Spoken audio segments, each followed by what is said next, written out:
Salve pessoal, sejam bem-vindos a mais um vídeo aqui para o canal É Lindo Ser Católico.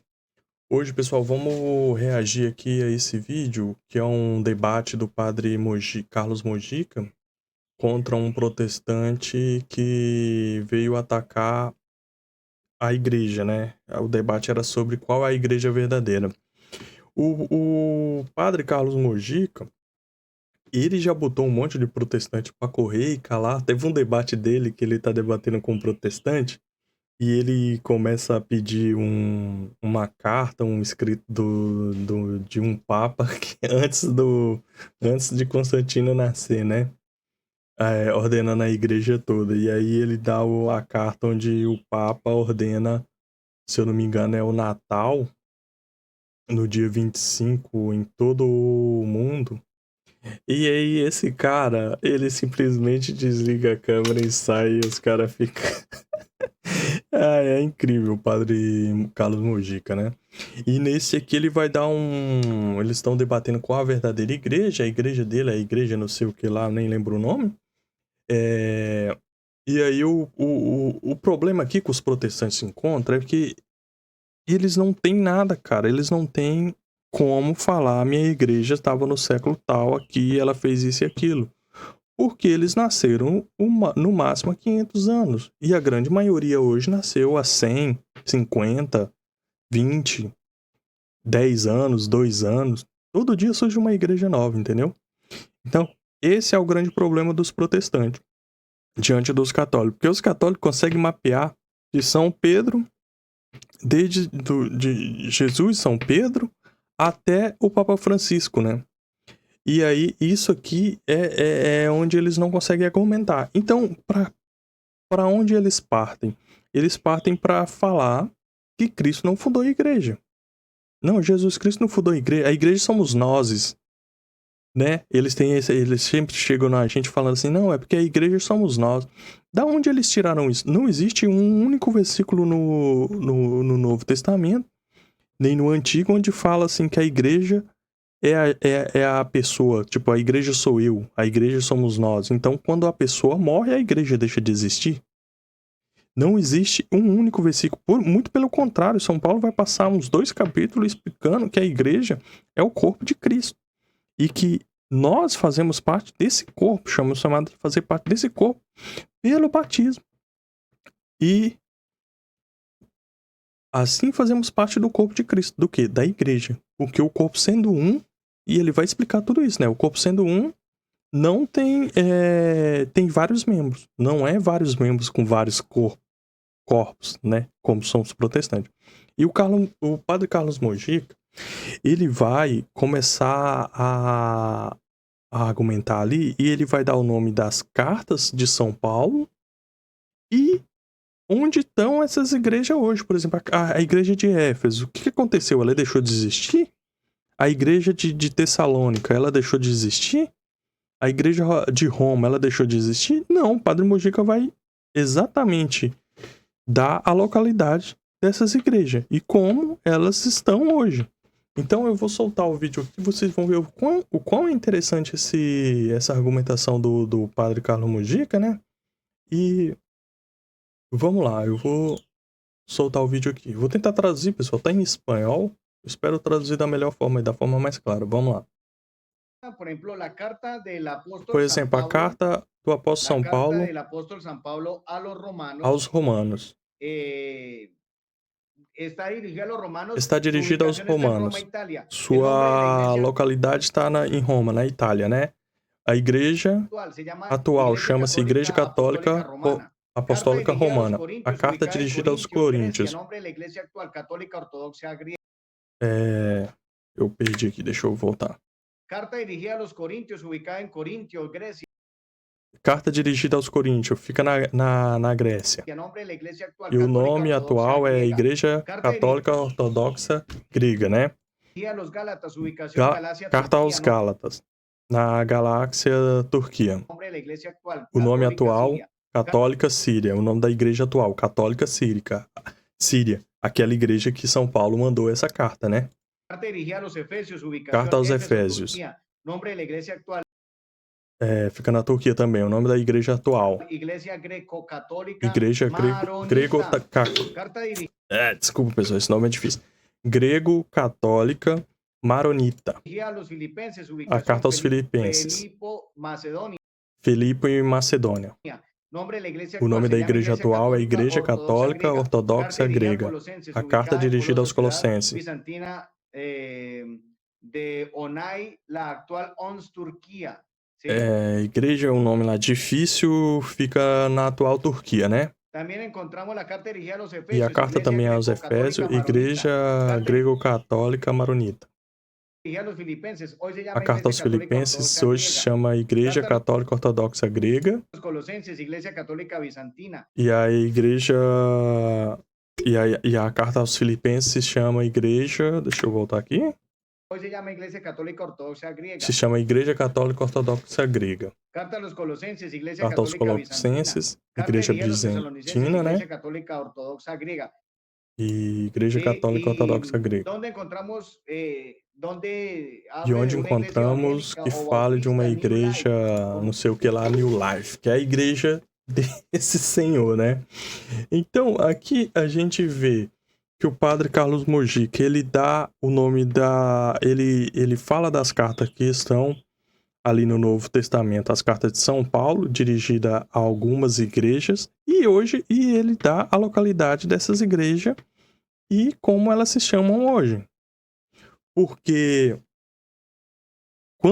se tratando dos protestantes, eles não podem fazer isso. O que eles fizeram? Eles não fizeram nada, pessoal.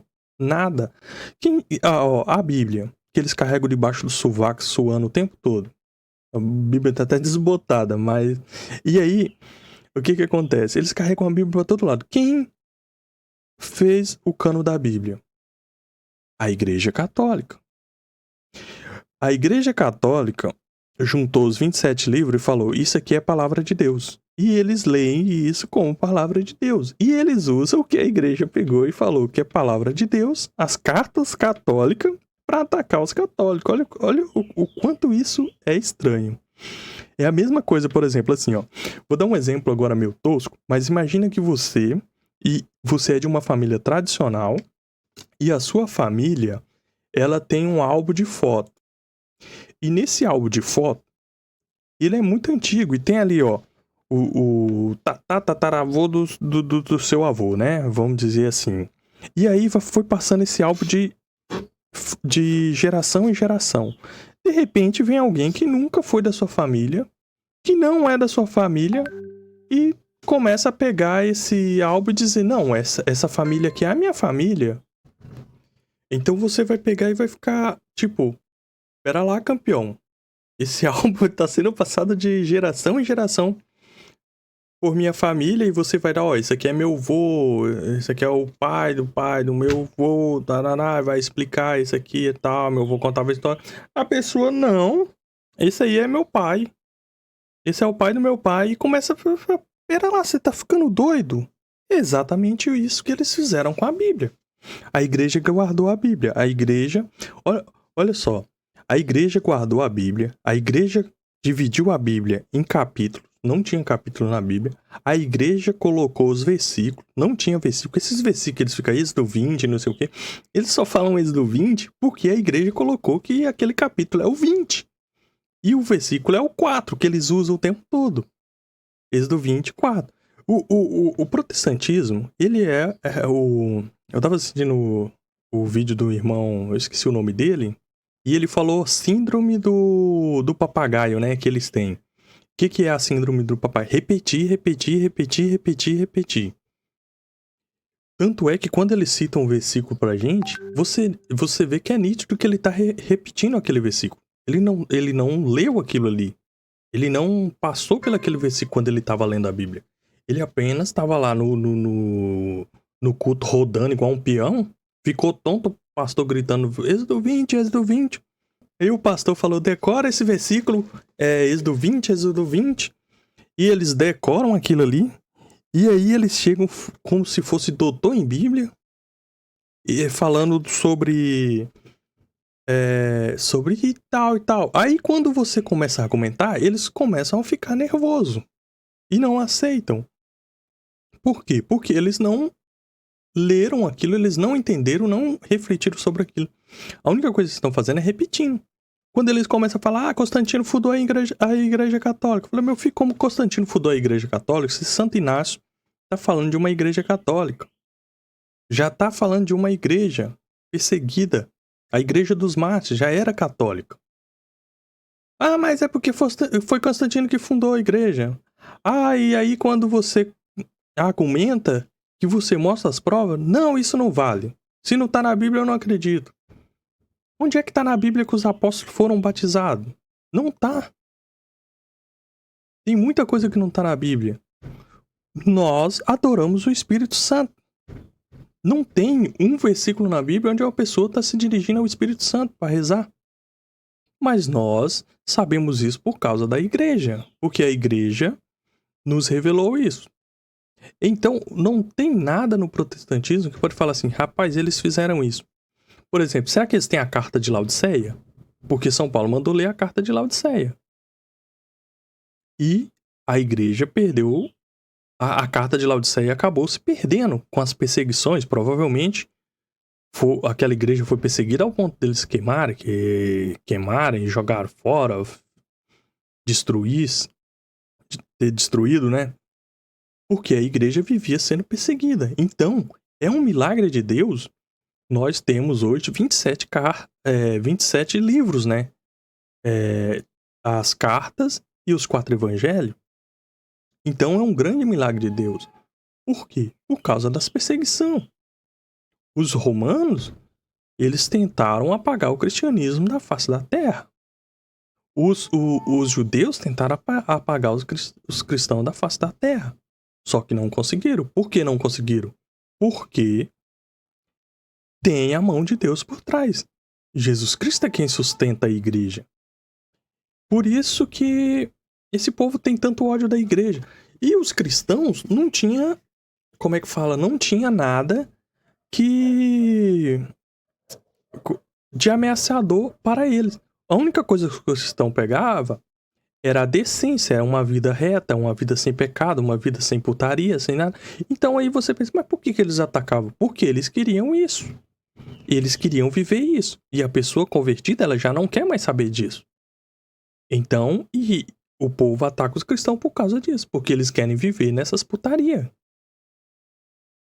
Se você é cristão, se você é cristão, você não participa mais de roubo, de enganação, de orgia, de todo tipo de como é que fala? Todo tipo de pecado, todo tipo de profanação. Aquela pessoa que está vivendo ainda isso, ela quer que as pessoas também estejam vivendo aquilo. E se você se torna cristão e você leva uma vida reta, você começa a querer levar uma vida reta, por amor a Deus, o mundo vai te atacar, porque isso não é agradável ao mundo. Então é isso, pessoal. Vou ficando por aqui. Espero que vocês tenham gostado aí. O Padre Mojica é excelente em debate mesmo. Ele arrebenta com os protestantes, que não tem argumento. O argumento deles é só calúnia. Eles não falam da seita deles. É muito difícil você ver um protestante falando, porque na nossa igreja a gente faz isso e vamos fazer aquilo. Eles sempre estão pregando. Ou é dinheiro, ou é acusações contra a igreja católica. Sempre isso. Ou é dinheiro, ou é acusações. Por isso que eles estão bravos aí com aquela menina que cantou o não sei o que lá de fariseu, né? O evangelho de fariseu. Por quê? Porque tocou no dízimo. Simplesmente por isso. Eles não estão nem aí com a questão de Marajó, não estão nem com questão nenhuma. A hora que tocou, que falou do dízimo, falou das multiplicações, das bolhas, das várias seitas, aí ofendeu. Por quê? Porque é a verdade. É a pura verdade. São várias seitas onde eles só querem saber de dinheiro. Então é isso aí, eu vou ficando por aqui. Espero que vocês gostem do vídeo, pessoal. Se gostou, deixa o like aí, se inscreva. E até a próxima. Fiquem com Deus, né?